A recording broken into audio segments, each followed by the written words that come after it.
Hey, this is Jonathan Fields, host of The Good Life Project. Today's sponsor, Boost Mobile, reminds me of what I love when someone reimagines what's possible. They have invested billions in building America's newest 5G network, becoming the country's fourth major carrier. They are doing things differently, offering a $25 monthly unlimited plan that never increases in price and letting you try their service risk-free for 30 days. With blazing fast 5G and plans for all the latest devices, they're changing the game. Visit your nearest Boost Mobile store or find them online at boostmobile.com. On today's Smart 7, Ukraine marks 3 years of war, German Conservatives hold off far-right and much more. It's Monday 24th of February, it's Trading Card Day, and happy birthday, Daniel Kaluuya. The Smart 7. It's news, but not the news.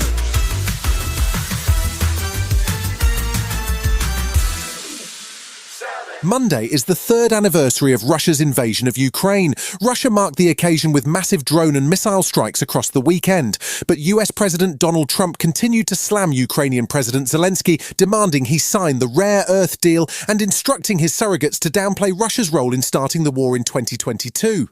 President Zelensky responded at a news conference on Sunday, commenting on Trump's claim that Zelensky was a dictator. He made a remarkable proposal. If it is for the peace of Ukraine, if you need me to leave this chair, I'm ready to do that. And I also can exchange it for NATO membership for Ukraine. It remains to be seen if anyone takes him up on the offer, but with the US and Russia due to meet again in the next 2 weeks, Vladimir Putin's press spokesman Dmitry Peskov was keen to keep negotiations going without any representation from Europe or Ukraine around the table.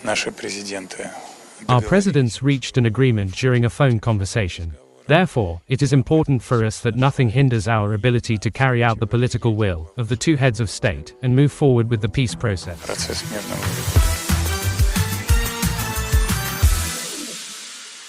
This week, French President Macron and UK PM Keir Starmer are due to travel to the US to meet with Donald Trump separately.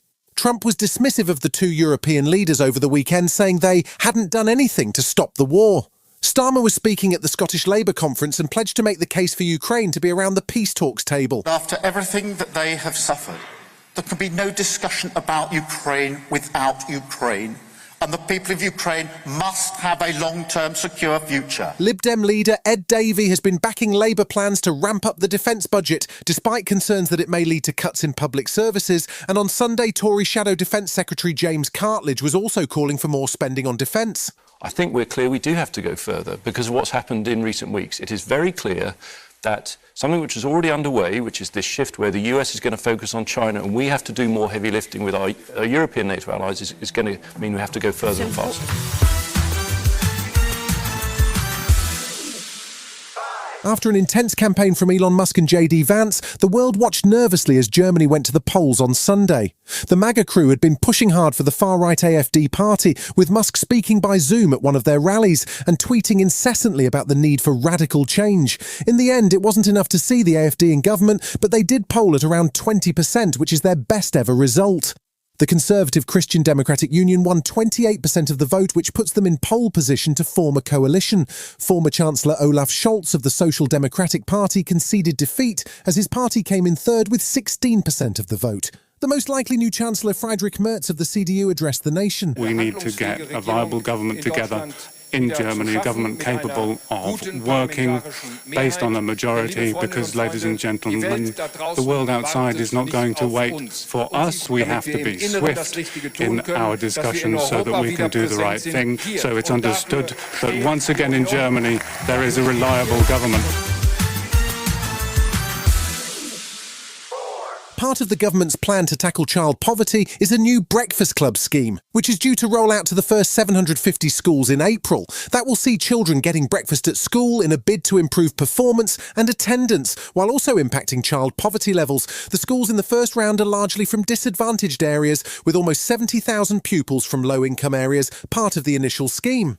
Education Secretary Bridget Phillipson has been under pressure, though, from teachers' unions who fear there's not enough funding committed to the project. She spoke to the BBC on Sunday and says the government will work with schools to ensure a smooth rollout. I'm confident we can do this. There is funding behind it, £30 million, tripling investment in breakfast clubs, and the funding that runs alongside it is far more generous than what had gone before in previous schemes. Still to come on today's Smart 7, Liverpool enjoy a trip to Manchester and a complete unknown wins big at the SAG Awards. Right after this. I used to think buying foundation online was impossible. How am I supposed to find my shade when I can't even get it right in store? Then I discovered Il Maquillage. I took their AI-powered quiz to find my custom match, and wow, this foundation is literally my skin in a bottle. The undertone and coverage are spot on. It's so neutral and weightless. I can't even tell I'm wearing makeup. Plus, with Try Before You Buy, you can try your full size at home for 14 days. Take the Power Match quiz now at ilmaquillage.com/quiz. ILMAKIAGE.com/quiz.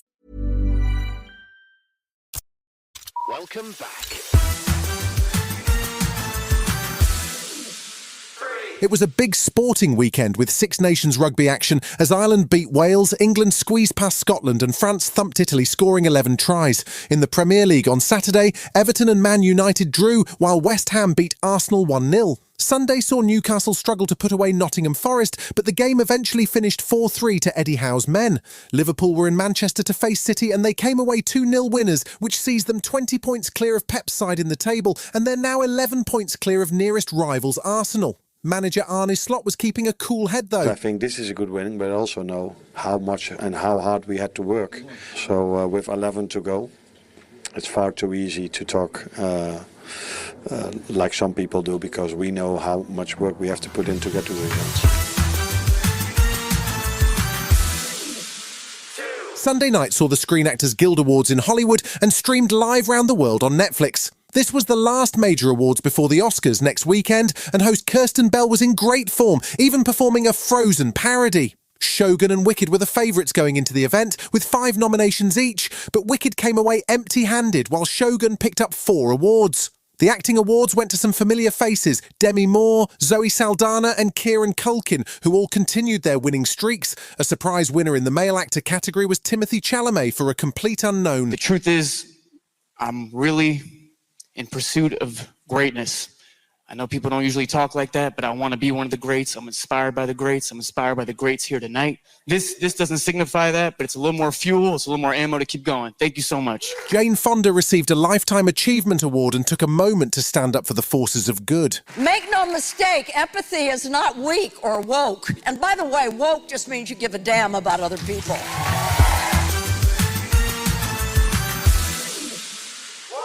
There's a new rom-com on the way to Netflix in March from veteran writer and director Adam Brooks. He's the man behind Bridget Jones, Edge of Reason, Wimbledon and Definitely Maybe.